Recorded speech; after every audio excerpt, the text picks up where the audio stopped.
Good morning, everyone. Good evening, good afternoon, wherever you are, and welcome to this week's Weekly Energy Boost. My name is Elisheva, and today Eitan and I are sharing with everyone the tools and techniques and the wisdom to guide us this week on finding the spark in the dark.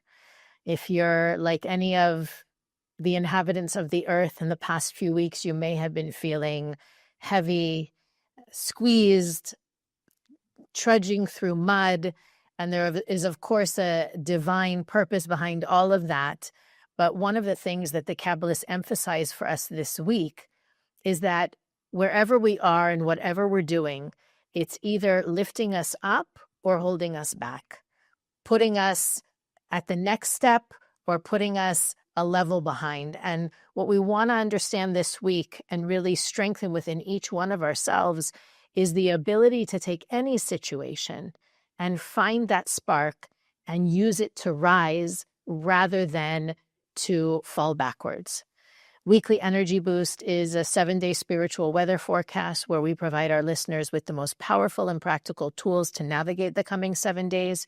We do that by gleaning through the wisdom and tools of Kabbalah and finding the most practical and powerful nuggets, also from personal experience and stories from people that we've worked with, to help you really take advantage of the gifts of the week, to watch out for the potential pitfalls. And of course, every episode ends up offering wisdom and tools you can use anytime. And I think for all of us, again, this period, and we always use the energy of the week combined with the energy of the month and the different windows in time that fall in between to understand what the opportunities are every week. And we're just coming out of this powerful window in time that we call Shavuot. We're now in the month of Gemini, which tends to be a very uplifting and empowering, inspired, light month. We want to take the opportunity, regardless of our own personal experiences, to level up, to take every opportunity that comes at us on a daily basis as a step forward, as the opportunity to elevate ourselves. And one of the things that the Kabbalists teach is that those two operating modes that we have, the soul and the body comes with the ego, with the emotional system, with the intellect, and the soul, which is infinite, limitless, capable of being in all places at all times and is all-knowing. They're constantly at odds.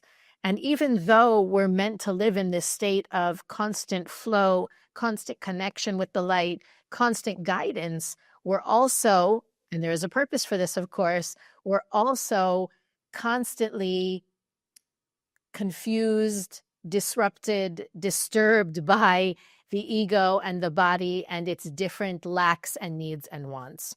So when we make a choice, we choose our thoughts, we choose our words, we choose our actions. We're either choosing soulful actions or choosing lack-fueled or ego-based actions.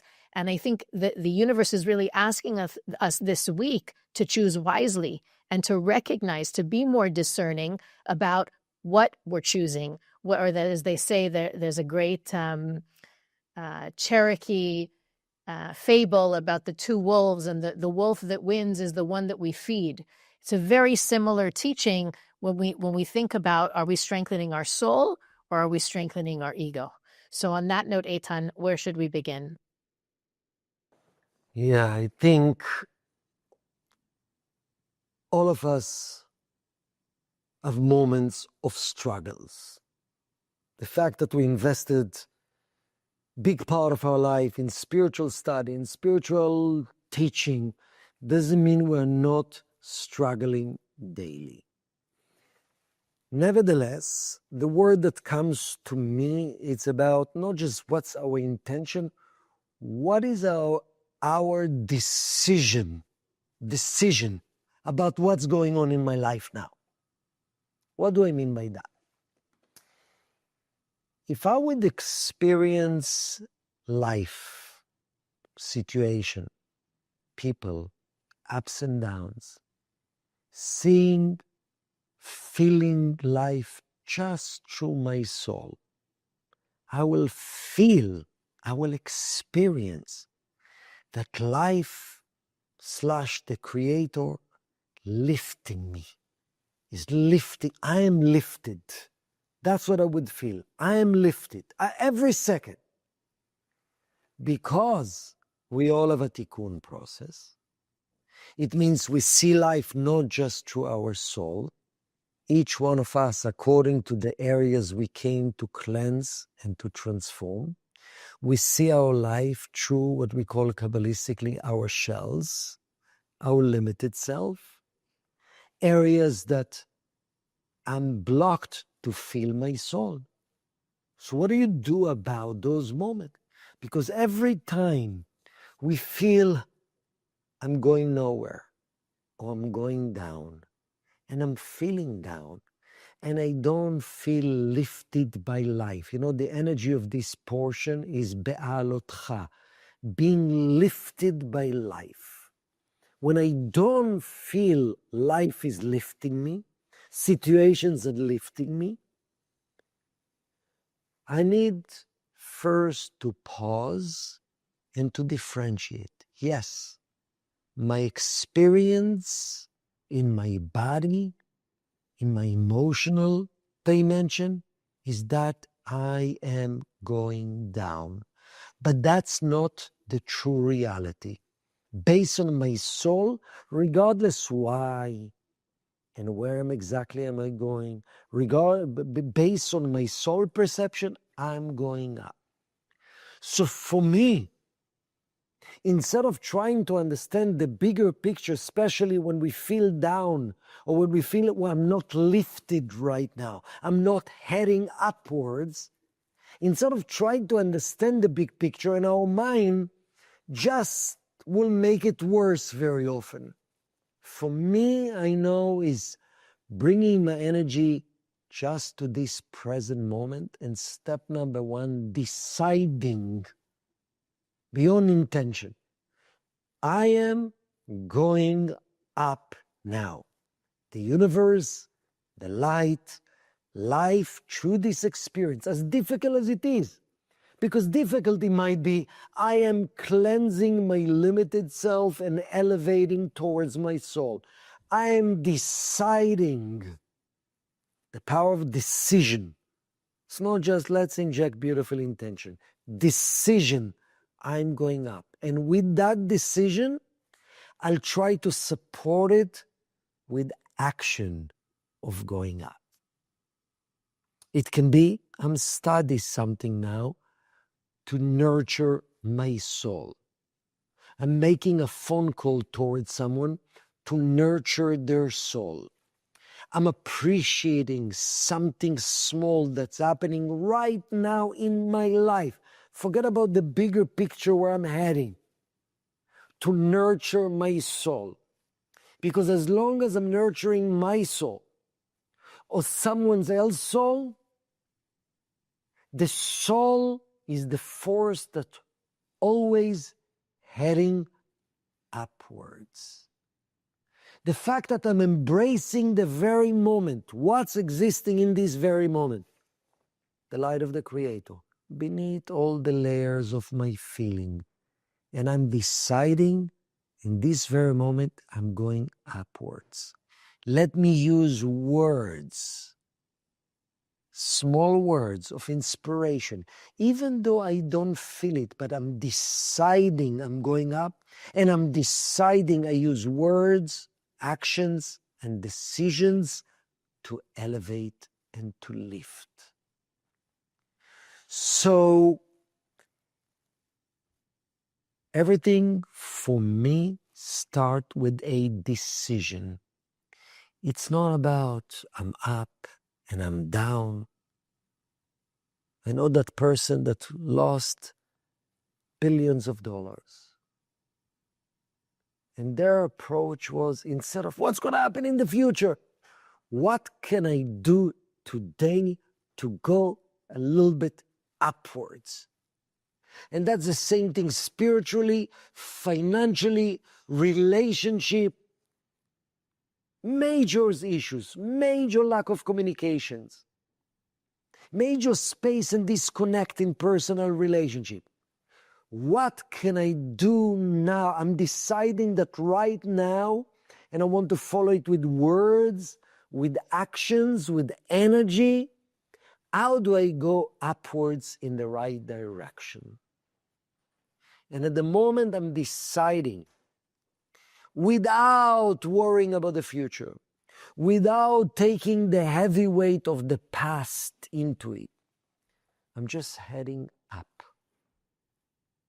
Already the energy of the universe that constantly try to take us up, working on us.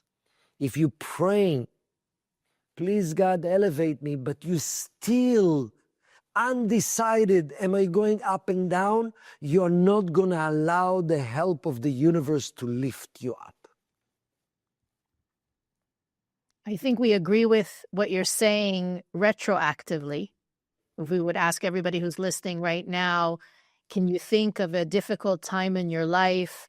Maybe it even seemed horrible, but now that you're looking back, you realize it made you who you are today, or you wouldn't, even though it was extremely difficult, you wouldn't change a thing about it. The fact is, and I think that's what the gift of this week is, it's not afterwards to say, oh, I'm so glad that happened, or it made me a better person. It's in the moment to know, despite how I feel right now, it is lifting me up. It is making me a better person. I am growing as a result of it. And of course, we're all going to have those times where maybe it's not easy to find that spark or to be inspired and have a strong consciousness. And I think that's one of the reasons it is so helpful to have friends, community, a mentor, a teacher to call out on. It's really actually, now that I'm thinking about it, I got a text from someone, I think it was Friday, who said, do you have 5 minutes? I need your help with something. And I had those 5 minutes. So we talked, and what she shared was that she's having this thought that she knows is not a good thought. She's feeling judgmental. She's feeling jealous. She's feeling angry about something that happened or didn't happen. Regardless, she knows that it's bringing her down, and she doesn't know how to spin it so that she can get out of it. And it's taking her down. And she said, I don't want to go into Shabbat having this thought and having this feeling. I need your help. And I think that I admire her so much for being able to say, I'm struggling. I know I can say objectively, I know I'm not in a good space, or I know I shouldn't be having these thoughts, but right now I can't get out of it myself, and I don't want it to continue. And I feel like one of the things that we do for all the right reasons when we're in a space where we're not necessarily our best selves, or we're struggling to lift up, is that we isolate ourselves. And in that moment, being able, I know for me also, something that I learned from Karen Berg is when you feel in a dark space, in a negative place, having negative thoughts, low energy, the easiest fix is to find someone and ask them how they're doing. Check, see what you can do for someone else. And we talked about that last week as well. But even being able to have someone in your life that you can say, lend me your hand right now. I need a lift up. And, I don't know, we talked maybe 7-9 minutes. It was a relatively quick conversation. She was able to understand and sort of trick her own opponent, the repetitive thoughts that her opponent knows can hold her down, to spin it in a different way so that, you can see at a certain moment, this is ridiculous. This is not who I am. This is an old version. This is an old movie of mine. I don't want to be here anymore. And from that place, draw the strength to replace those thoughts. But I think the key, and one of the things that we're being reminded of this week, is that we're not meant to do this on our own. That there is, and if you don't have this person in your life, or you don't know who this person is, I think it's a great opportunity to think about it, and to even preemptively call that person or talk to that person and say, listen, I'm working on this. I'm working on X. And if it's okay with you, in those moments where I'm not feeling strong, can I call you? Can I reach out to you? Can you help support me? Can you be that support for me as I work on this? Because we're all subject to those moments. And as you said, Eitan, it's not for the sake of holding us back. Those moments we learn are literally a ladder up, that if we recognize it in that moment, we can take a leap upwards. It just is a matter of deciding, I'm not going to let my thoughts define me. I'm not going to let the space that I'm in determine my reality. And the moment you make that decision and you follow it up with an action, you're no longer in that reality. Beautiful. Two things I would like to say. First, sometimes you'll have a constant these negative thoughts that I'm going down, and worries and fears and darkness and negative emotion. For me, I've learned the fact that I'm deciding I'm going up doesn't mean these negative thoughts will stop. And it's okay. Within the fact that I still have negative thoughts playing in my mind, it means that's my consciousness. Your consciousness is what you're deciding happening right now. Because the part of you that deciding is the observer. Sometimes you can actually hack the thought and transform them. But let's be honest, sometimes we can't. It's just part of the tikkun process, this negative thought. Don't feel that you're a failure because this negative thought's still there. Smile to yourself, I still feel it, I still hear it, but I'm deciding I'm going up. So that's one thing. Another thing regarding support. It's two realms of support. People and the Creator. So it's very interesting. One of the indication of real relationship, marriage, partnership, true friends, soulmates, spiritual friends that are there to support each other. When one is down, the other person, for some interesting reason, is more up and elevated to teach us that we meant to receive help from each other. The people right next to you, that you meant to be close. Each one of us have friends, people, loved ones that meant to be your support system. That's the idea of mentor, that's the idea of soulmate, that's the idea of teacher, but each one of us in our own realm. So think about it. In real relationship, we are not vulnerable to ask for help, to be lifted. You don't have real relationship. And the magic of real relationship, when you are down, the other person will be more elevated. And when you are being more elevated, the other person will be more down. Because we meant to support each other. The Zohar writes something very interesting. That the Creator created poor and rich, wise and less wise, inspired and less inspired. So in every given moment, there's a person that can lift us and we can lift them in one area in our life. Besides just the Creator is our source, actually the Creator sent the people like angels to be in our life to lift us. And of course, we all need to learn the skills and the energy to come from a true desire to be lifted, true desire to be elevated. And if you're coming from these true desires to boost your soul and to charge your soul, the right person will be there. That's as far as relationship with other people. I've seen a lot of people that when they're going through their down moments, they isolate. And when they isolate, it's self-punishment. Self-punishment. Because isolation, because I don't want to bother other people, because I just wanted to go through my own process.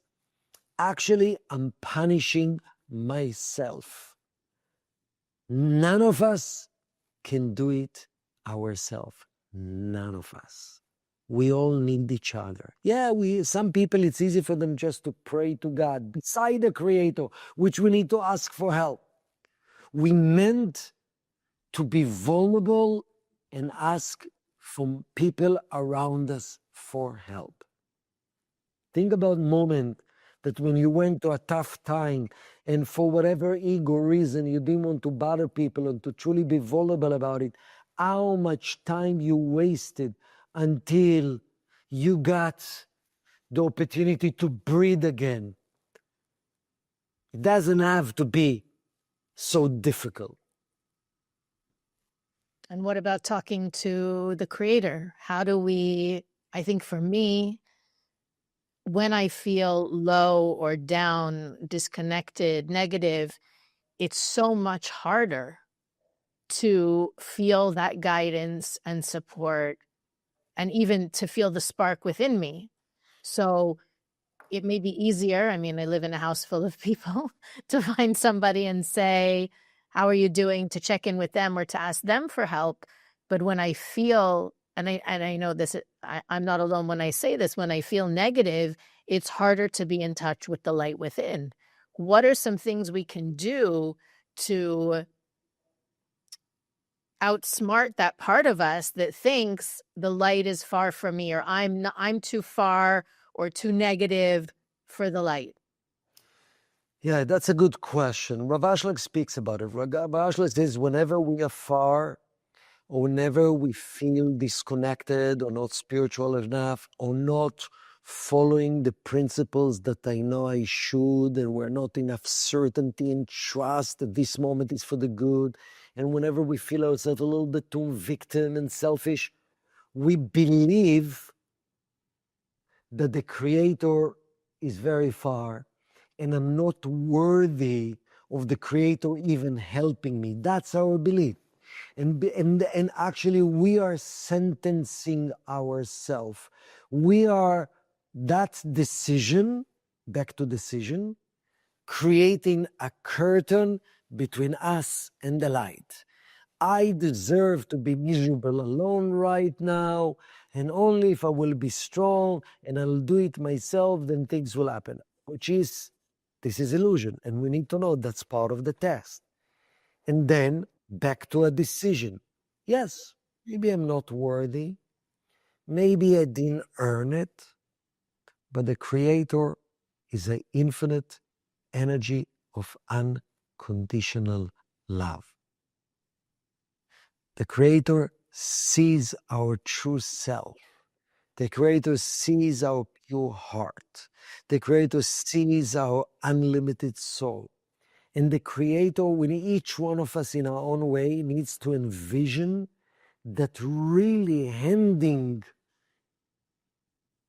lending his hands, his heart to lift us, or giving us a rope. Please, I'm here for you, unconditionally. Yeah, but what about me worthy and I didn't act, I act in a way I disappointed even myself.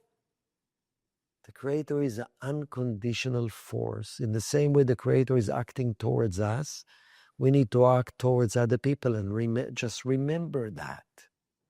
And the fact that I know the Creator is right now here, and I'm opening my heart to remove all this judgment and sentencing and false decision,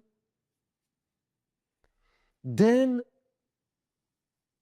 energy help. And then when I'm in that state, please show me what's the next move. What can I do?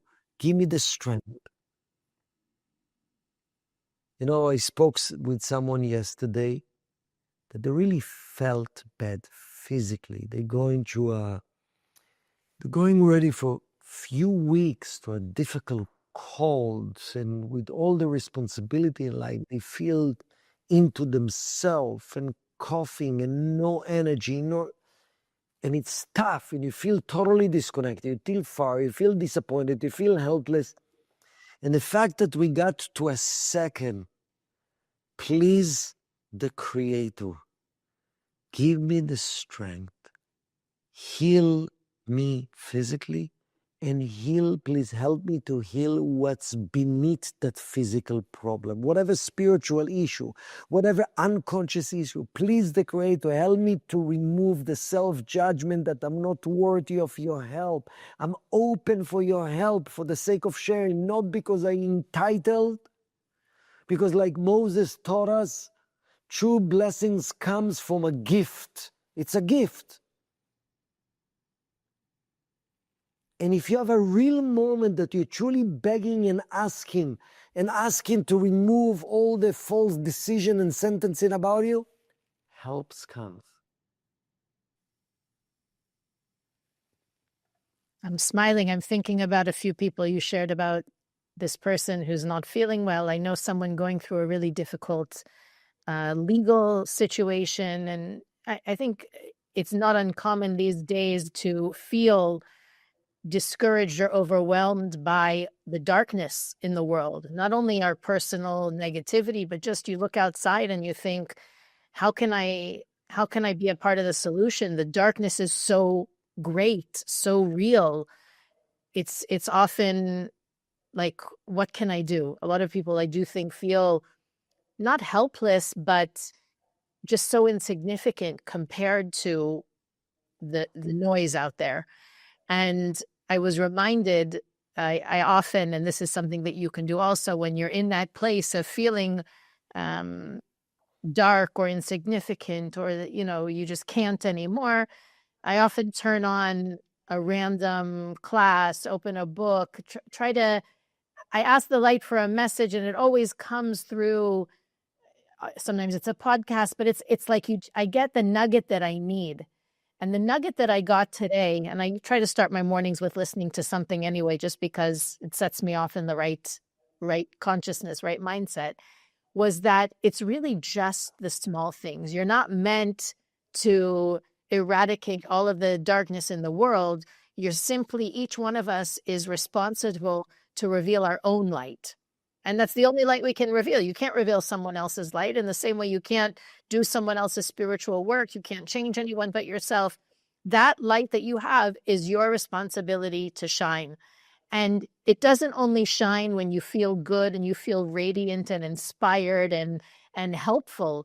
You're also shining your light in those moments where you don't feel it, and you manage to decide to take a positive action or to take a step forward, or you decide that this situation is going to elevate you. In that moment, you're doing the best thing you can do for the world, which is shine your unique lights, reveal another part of you that was concealed before this situation happened. And I feel this week, especially, if we can all be mindful of taking that decision and backing it up with actions, regardless of how small or insignificant or hidden the action is, we will see a tremendous difference in the small world that we live in, but hopefully also in the bigger picture, in the world at large.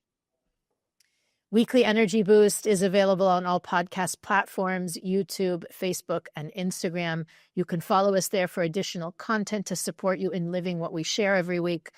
You can also visit our website, weeklyenergyboost.com, to learn about the things we think are important for our listeners to know about, to search through our archives, to send us a message, and to click the donate button to help make Weekly Energy Boost possible. But as always, the biggest thing you can do is to share this episode with as many people as you can.